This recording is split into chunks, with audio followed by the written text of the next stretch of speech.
हामी चाहिँ एक्जाम लेख्नु आएको guys. Hello everyone, welcome back to my channel. आज चाहिँ पनि म भिटामुट आएको छु। भिटामुट चाहिँ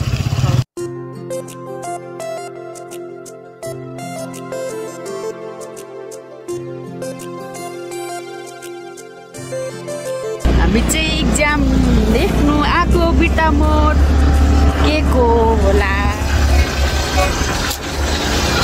अब रिजल्ट आएपछि मात्रै यसको भनेर भन्नेवाला छु। हामी चाहिँ टाइरोको अवस्थाहरू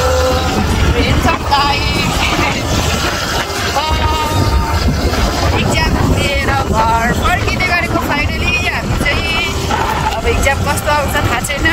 एक्जामको रिजल्ट आएपछि चाहिँ टक्कसँगले भन्ने। अब हल्का पानी पनि परेछ। मौसम कस्तो राम्रो छ है दाइ। मौसम एकदम गुड, भेरी गुड भइरहेको छ। राम्रो मौसम भइरहेको छ अनि पानी पनि हल्का परिरहेको अवस्था हो। अनि हामी चाहिँ बाटोमा छौँ। अनि हामी चाहिँ अब टमक चुकेरै हाटखोलामा खाजा खाने लागेको छ। हामीलाई त झन् आमै नखै मेरो लागि भनेर मात्रै मेहनत गरिराख्नु भएको छ। दाइको गुणलाई कहिले बिर्सिँदैन म।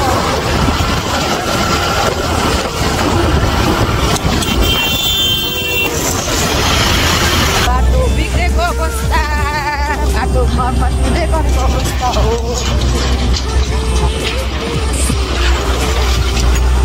हाम्रो टकदेखि यता भिटामुट आउने बाटो चाहिँ बनिँदैछ। अनि यो बाटो बनिसकेपछि चाहिँ 100 स्पिडमा कुदाउने हो। अहिले त यस्तै छ, बाटो बनिँदैछ।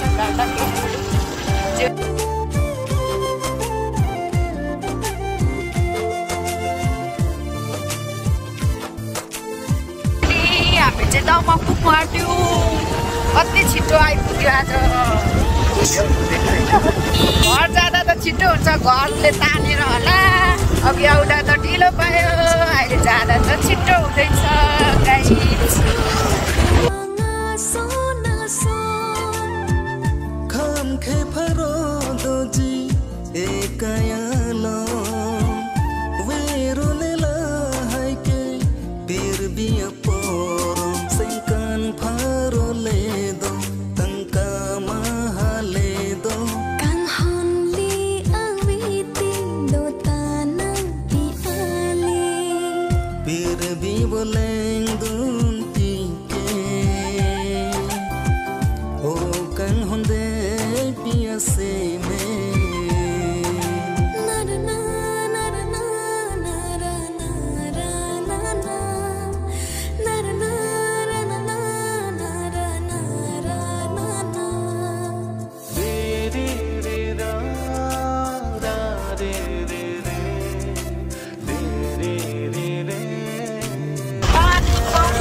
यो अस्तिको सस्तो बजारमा आइपुगेको अवस्था हो। अहिले त सस्तो बजार पनि हरायो। सस्तो बजारले पनि सबैजनाको उद्धार गरेको अवस्था हो।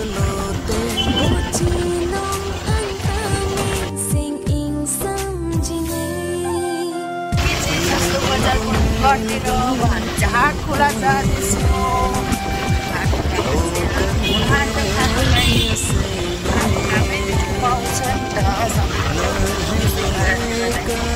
आइपुगेको अवस्था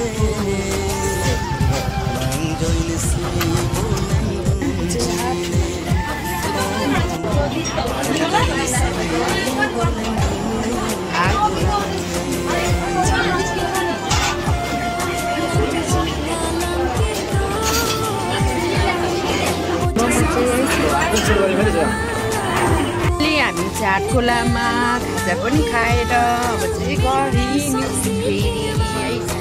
सपिङ गर्दै जानुहुन्छ। गाइस म चाहिँ फाइनली रुम आइपुगेँ अनि ग्रेसनलाई चिज अङ्गुर साग लिएर आएको छु। ग्रेसन चाहिँ रमाउँदैछ वो गर्दै। के खाने रे ग्रेसन? अङ्गुर अनि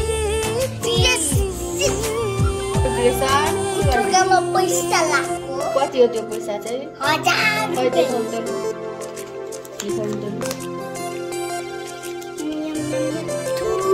कहाँ लाउने रे? खुत्रुकेमा जम्मा पारेर चाहिँ के गर्ने? मम्मी र पापा सुमनले बाबाले सबलाई दिने अनि बचेको चाहिँ गरिबलाई दिने। के गर्ने रे? गरिबलाई दिने। सबैलाई बाँडेर उब्रेको चाहिँ कसलाई दिने रे? गरिबलाई दिने। गरिब कस्तोलाई भनिन्छ? गरिब भनेको के भन्नु? घर नहुनेको। घर नहुनेलाई दिने। यस्तो कुरा चाहिँ कसले सिकायो तिमीलाई? यस्तो कुरा चाहिँ कसले सिकायो तिमीलाई गरिबलाई दिनुपर्छ भन्ने कुरा चाहिँ?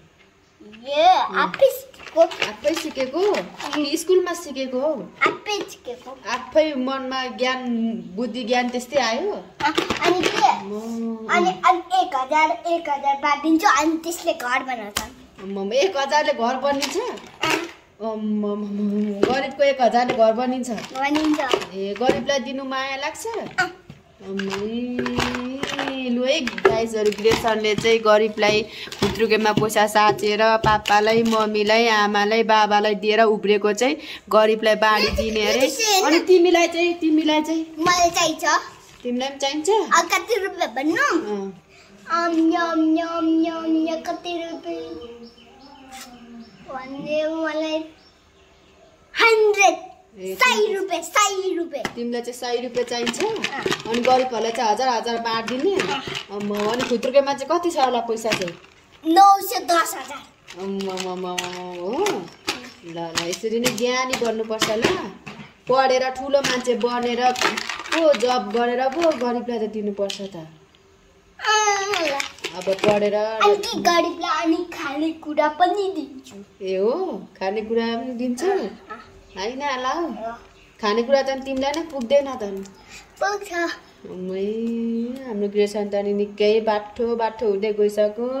गरिबलाई दिने अरे यसको खुत्रुकेमा पैसा साचेको। अनि खुत्रुकेमा चाहिँ कसले पैसा हालिदिएको छ ग्रेसनलाई? अङ्कल, अनि तपाईँ, अनि सुमने, अनि पापा, अनि आमा, अनि आन्टी, अनि म हाल्छु। अनि कसले?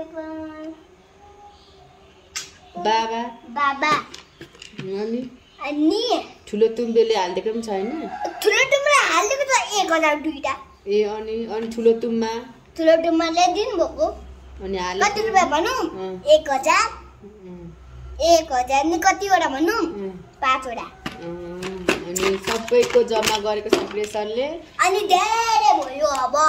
अब धेरै हुनु आँट्यो। अब अझै धेरै बनाएर साचेर त्यति बेला म 6 क्लासमा हुन्छु। ल। अनि त्यति बेला म ठुलो हुन्छु। हो ल है त गाइस, केही गर्ला जस्तो छ ग्रेसनले चाहिँ खुत्रुकेमा पैसा साचेर गरिब दुखीलाई दिने अरे। अनि गरिबले दिनु भनौँ चर्चमा नि गरिबहरूले माग्दैछ नि त। अनि मैले देखेँ नि त मागेको। हो अनि गरिबहरूले मागेको देख्दा चाहिँ माया लाग्छ? गरिबहरूको माया लाग्यो? सानो फुच्चाहरू पनि छ। ल यसरी नै ज्ञानी भएर जानुपर्छ ल। पढ्नु पनि पर्छ ल। आजको भिडियोलाई यही नै राख्दै बाई बाई सबैजनालाई। मेरो भिडियो मन पर्यो भने सब्सक्राइब गरिदिनु होला।